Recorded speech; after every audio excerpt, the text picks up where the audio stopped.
राजमाता अहिल्यादेवी होळकर या लोककल्याणकारी, न्यायप्रिय आणि दूरदृष्टी असलेल्या राज्यकर्त्या होत्या. समाजातील सर्व घटकांच्या विकासासाठी त्यांनी आयुष्यभर कार्य केलं. सेवा, संवेदनशीलता, सुशासन आणि लोकहिताची त्यांची विचारधारा आजही समाजाला प्रेरणा देणारी आहे, असं प्रतिपादन नगराध्यक्षा सोमनीषा डांगे यांनी केलं. कुरुंदवाड नगर परिषद पालिका चौक अहिल्यादेवी होळकर नगर येथे राजमाता अहिल्यादेवी होळकर यांच्या प्रतिमेला पुष्पहार अर्पण करून अभिवादन करत जयंती साजरी करण्यात आली. या कार्यक्रमास उपनगराध्यक्ष दीपक गायकवाड, रमेश बुजुगडे, तानाजी आलासे, मुख्याधिकारी मनोजकुमार देसाई आदी प्रमुख उपस्थित होते. जयंतीनिमित्त होळकर नगर परिसरात वृक्षारोपण उपक्रम राबवण्यात आला. पर्यावरण संवर्धनाचा संदेश देत विविध प्रकारची रोपं लावण्यात आली.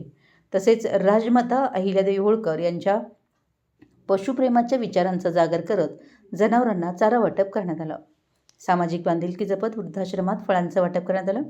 यावेळी नगरसेवक वैभव उगळे, राजू आवळे, कुमार आलासे, प्रवीण खबाले, दीपक परीट, उदय डांगे, अलका मधाळे, जयश्री पाटील, दीपक ओमाजे, अली बागवान, शाहीर आवळे, अयूब मानगावे, दिनेश हातळगे, तानाजी गोंधळी, अक्काराम वावरे, अण्णाप्पा बंडगर, मुकुंद सावगावे, महेश आलासे, किरण गावडे, प्रकाश प्रधाने आदी उपस्थित होते. मराठी एस न्यूजसाठी कुरुंदवाडहून संदीप अडसूळ.